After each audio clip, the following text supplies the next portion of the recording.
Our top story this midday, a child is dead and a state investigation is underway after an officer fired shots during an incident in North Mississippi. It all happened Sunday morning at a Walmart. Within hours of this happening, millions of people have already made up their minds.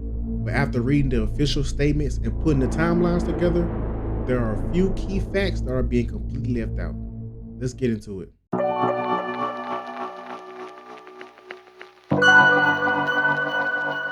Officers with the Senatobia Police Department and the Tate County Sheriff's Office responded to a shoplifting call at the Walmart that I just mentioned on US 51. Again, when officers arrived, they encountered two subjects, and a child who were fleeing the store and more specifically getting inside of a vehicle. Now, the NBI says that officers attempted to stop the vehicle, but the driver allegedly drove towards the officers and nearly hit one of them.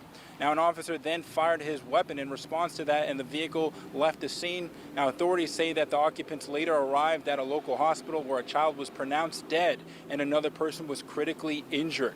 No officers were seriously hurt, and the Mississippi Bureau of Investigation says that their agents are continuing to gather evidence and review the circumstances surrounding the shooting. So what you just heard was the full account from NBI, Mississippi's Bureau of Investigations, on what they say happened outside of their Walmart. So as a brief, they said that the police approached them, attempting to stop them after they were reportedly shoplifting. They fled from the Walmart, jumped in the car. They attempted to stop the car, and at that point, they drove off towards the officers, nearly striking them, and then they fired shots into the vehicle. Now, we have a full unedited video from the mother giving her account of what happened that day when she lost her child. We're going to play it straight through, no stops, no skips. Let's see exactly what she said. We're going to break it down right after. Tried to stop her, but I kept walking because it had nothing to do with me. By the time me and my baby got in the car, she came, and then when we was backing up, they was running out the come. I raised my baby up because they withdrawed their gun. She had no tent. I raised my baby up trying to show them that he was in the car. So she was backing up and she hit a car as I was opening the door, so the door flew back in. By the time I sat my baby down, it was like 3 to 4 shots. One of the shots hit him in his rib cage, and the other shots hit her in her arm and her thigh. And we left and went to Senatobia Hospital, where he was pronounced dead at the scene. And they told me I wasn't gonna be able to see him until he get back from Jackson. She got airlifted, and the police told me I couldn't leave out the hospital until somewhere I couldn't leave out, couldn't nobody come in. But I ended up walking out, and the crowd was questioning them, asking them what happened. They was like, she was shoplifting. But the passenger, it was me. They wasn't talking about me. They was talking about the driver. But on the little, what's it called, self-checkout, they can see, it's cameras, they can see when she got the diapers and walked out. But yeah, they tried to say that she forcefully was trying to drive and hit them, but they was all on the right side and she was driving towards the left. They just personally just shot in the car. Did they try to charge you with anything? No, they didn't charge me. They ain't charged me with nothing. They just let me go. And they didn't say nothing. They just kept telling the crowd that they were shoplifting. But I don't know if they found anything, because it's nothing found. Okay, so our first reaction of hearing her account of what happened, one thing that we can say, she did not deny the fact that there was someone shoplifting in her party. The lady she was with, who was also the driver of the vehicle, she said was checking out, and they saw on the cameras in the self-checkout that she was taking the Pampers. It was never a denial of that. I think that's very important to note. And so she said when they got the Pampers and they started to walk out of the Walmart, they tried to stop them. I guess call them out, call their name, or whatever the case may be. And instead of stopping and adhering to, commands, they decided to keep walking. When she specifically said that they weren't talking to her because she didn't do anything wrong, so she continued to the vehicle. And then she also said by the time that she got in the car, the girl as well was getting in the car with her, which sounds like they probably both speed walked into the car and got to the car around the same time. And at that point, officers had guns drawn at them, ordered them to get out of the car. And she stated she started to get out the car. The girl reversed, hit a car behind them. That then forced her door to close back. And when she put it in drive to go forward, that's when the officer shot.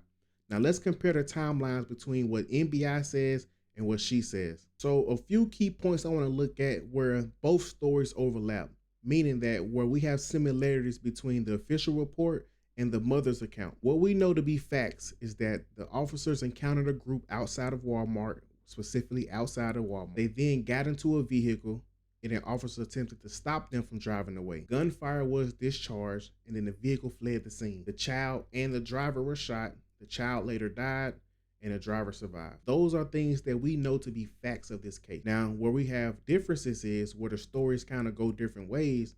It's a very important thing because that's where we find the truth. The main thing we want to look at as one of being the biggest difference in this case is the reason for the shooting. MBI says the vehicle was driving towards the officers, creating an immediate threat, and that is why they discharged their firearm. However, the mother's account does not describe it that way. Also, the mother says that they first reversed and then went left while the officers were standing to the right of them, versus NBI saying that they drove straight towards the officer. So let's take a look at some reactions to see where these conclusions have been drawn and to get a sentiment of what the people are saying.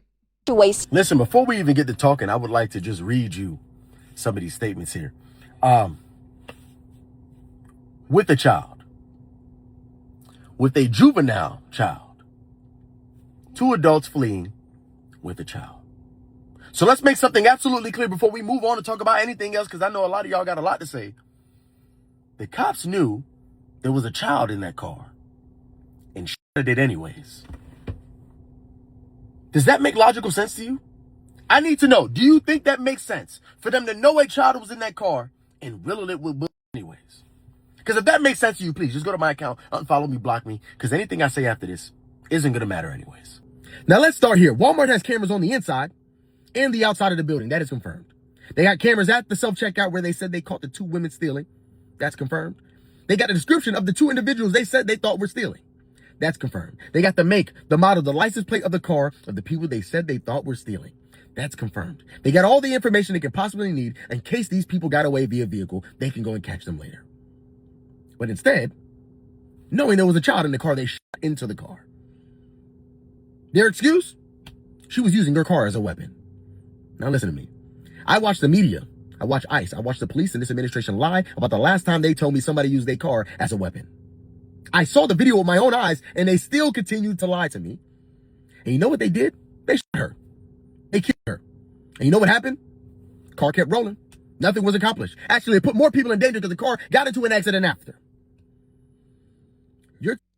So this is exactly what you call selective outrage. But before we can have a conversation about whether they did or did not know there was a child in the car before they shot into the car, we must first ask the question, why are we out shoplifting with a 1-year-old in our arms while running from the police? This is what you call selective outrage. We pick and choose exactly what we want to point out in the topic instead of looking at what's at hand. Because if the 1-year-old was never there in the first place, we wouldn't even be having this conversation. The only reason that we all are here online today talking about this incident is because there was a 1-year-old brought to a crime of shoplifting. And if that hadn't been the case, this wouldn't even be a topic. That's just my opinion. Hey, ladies, step back, ladies. All the ladies, step back. Hey, come on, black man. Come on. Step up to the front. We don't send our women to fight out there. Fat motherfucker.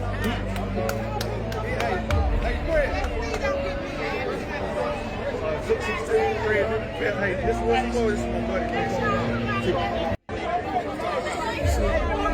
Let's be very clear on what happened here in Senatobia, Mississippi. So this whole thing started when a group of criminals shoplifted from Walmart. Law enforcement officers were responding to a shoplifting call.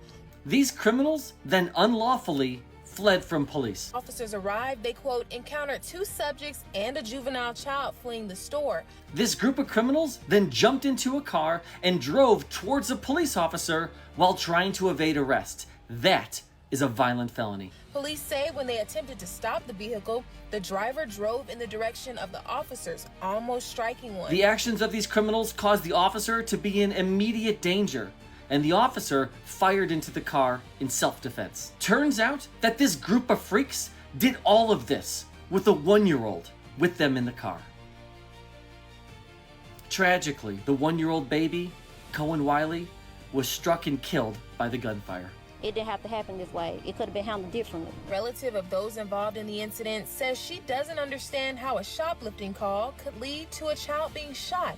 And many of people were trying to make sure they were advocating for, in particular, they tell me, for Black communities. There have been protests against the police. The family hired Ben Crump, but the only crime here was taking a baby to a crime spree. Well, let's get one fact straight. The baby wasn't in the car. They had the baby in Walmart with them. The official police report says that, and also the mother accounts too, that they came out as a group and her and the child got into the car first, and then that's when the driver got in. Now, what I'm not going to do is say that these are a group of criminals or that they were on a crime spree. We don't know anyone's situation. They was in there stealing Pampers and they did have a baby with them. Now, I'm not going to say stealing is right, but I'm also not going to give them credence and say that it was okay to do what they were doing. But we can't just jump to conclusion and say that they were criminals on a crime spree. What we do know to be true is that once an officer tries to investigate a crime, you are at that point detained. And if you've been watching my channel for some point in time, you know as well as I know, when you're detained, you're not free to leave. And attempting to leave then turns into a crime within itself. Now you're fleeing and evading. And also within the mother's statement and the police statement, which is why I felt it was very important that I brought both accounts into this one video so that you can compare the two. Not only did I bring him in, I brought him in with no cuts and no skips so that you can rewind the video and play it back and refresh your memory. The mother and the police both stated that the police ordered them out the car. They ordered them to surrender before they got into the car, and they continued to flee. They continued to drive off while had guns drawn, and that resulted in a shooting. And I think that's the biggest question of this conversation, not whether or not it was right or wrong for them to be stealing or the item stole, but once you're detained by police, that's why it's very important to surrender. So wrapping this up, I'll show some restraint because this is a sensitive topic, but I think there's one very important thing at hand. Why are we out committing crimes with a baby? I get it. It's just a box of Pampers. It's not that big of a deal. Let somebody steal your property and tell you it's not a big deal. You call the police and tell them that somebody's taking your car. You call the police and tell them somebody snatched your wallet out your pocket, and you let them tell you it's not a big deal. I don't think that you're allowed to tell people how not to react and how not to deal with someone stealing their property. I get that Walmart's a big corporation. They make billions and billions of dollars every year, but that's still someone's personal property. And now for this situation of committing this type of crime with a 1-year-old with you, I think it's important to say that if you knew you were wrong already and that you were caught, why not just speak to the police? Okay, hey, look, you got me. Growing up, I remember one thing that always stuck with me is the people that committed the crimes, they weren't afraid to go to jail, especially when you know you're in the wrong. Go ahead and lock me up so I can make my bun, I'll be out. I know people with 10, 12, 13, 14 theft charges. There's career boosters out here. They boost for a living. They catching theft charges left and right. It's a tough situation. I'm gonna leave it there because for one, we don't have all the facts yet. We don't have the body cam, but we can infer is the differences and the similarities from the mother's account versus the official NBI's account, which is Mississippi Bureau of Investigation. I'm definitely gonna keep this on my radar so we can catch all updates coming out. Now, if you want to catch another great video just like this one, click somewhere around here on the video screen and you'll be able to watch another great video I did. I appreciate you tapping in. I'm Rizzo, I'm not.